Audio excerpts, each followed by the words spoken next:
Madam Speaker, let me take this opportunity to thank Honorable Pokose for bringing this bill. Madam Speaker, as he was moving, I was a little concerned initially because I thought he meant that there is no legislative framework. But he clarified that there is indeed a legislative framework, but that he is seeking to make it better, which is indeed good. Madam Speaker, in fact, as Kenyans, if there's one thing that we have in this country, it's a very strong legislative framework. Our challenge usually is on the implementation. And therefore, I would want to encourage us as a country that we need to focus very strongly on ensuring that we implement what we pass. Madam Speaker, I'll try to be very brief because I've actually only read a little bit about this law. But I want to indicate as a first that one of the things that we must do as a country is the way the world is moving is towards specialization. We have countries that are now moving towards medical tourism.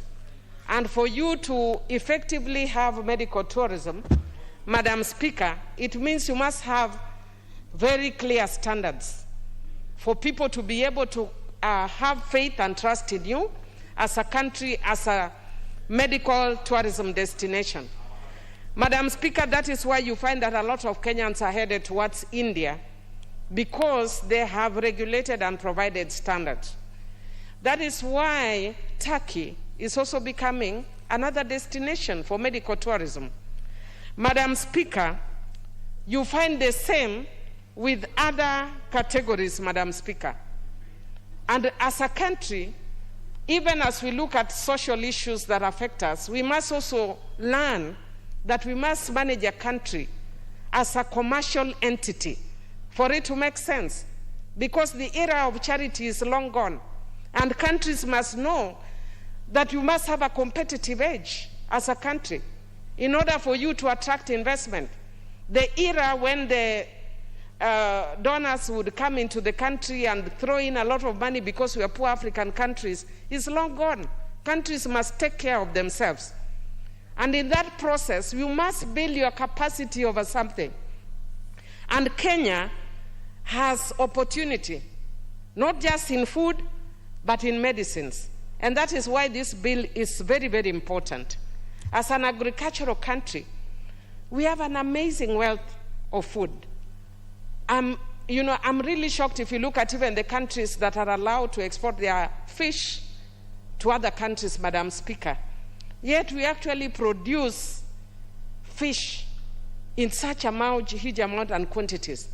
But how do we then ensure first in terms of production that we reach areas that traditionally have that sort of expertise?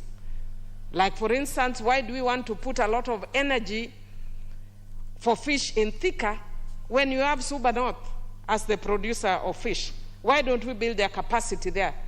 Why do we want to diversify tea into other areas when we know that Kericho and other places in central Kenya are doing very well? How do we then make our tea more marketable elsewhere? But, Madam Speaker, above all, it's an issue of standardization, so that our products are not trusted just within but outside the country. And that is why, Madam Speaker, I am happy because I was worried that we have not provided for one category that is very significant, but I've actually gleaned through and I've seen that we've made provision for herbal medicine. If you look at a lot of the medicines that are used for all manner of treatments, most of them are actually herbal. And if you ask our forefathers, and you don't even need to ask our forefathers, even our parents know that there are certain medicines that will be struggling with very major, diseases that, in the conventional medicine can't cure. And all your grandmother does is tell you to swallow or chew some herb, and you are as good as, new. But we have not equally invested in that, and that's why I'm happy that we are actually, if you look at their definition about food, herbal medicines, and therapeutic cosmetics, So, Madam Speaker, I am actually happy that we are investing in that as well. Madam Speaker, Kenya has become an end user for therapeutic cosmetics. And unless we provide standards, there are actually things that are not allowed in other countries. Like in the US, the FDA authority will not allow certain cosmetics that we use here in Kenya, especially for lightening skin. I don't know why our girls cannot just, be okay with this beautiful skin color that we have. But because it's a right and some people would want to lighten their skins, how safe are those cosmetics?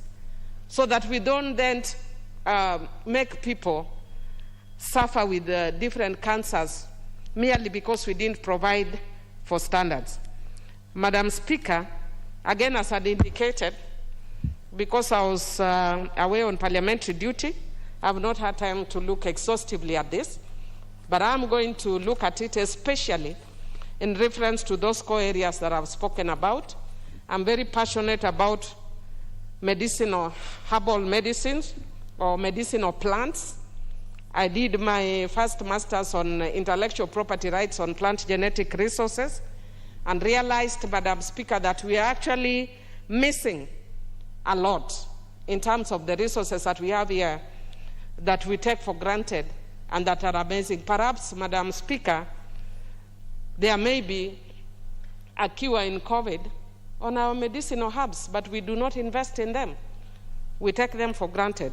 So I'm going to look at this, and I want to thank Honorable Fukose for seeking to bring this bill and to better our standards and to make us as a country more marketable, and also as a destination country, even for medical tourism. But I'm hoping that we can use this together with other standards to elevate our country. And those standards, of course, will include security and infrastructure.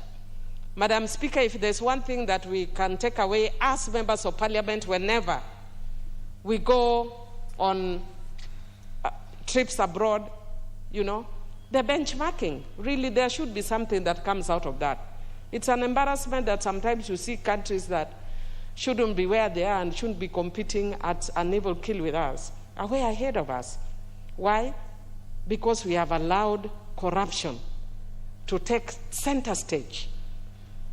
Countries like Rwanda come to copy Kenya and implement what we have in a blueprint.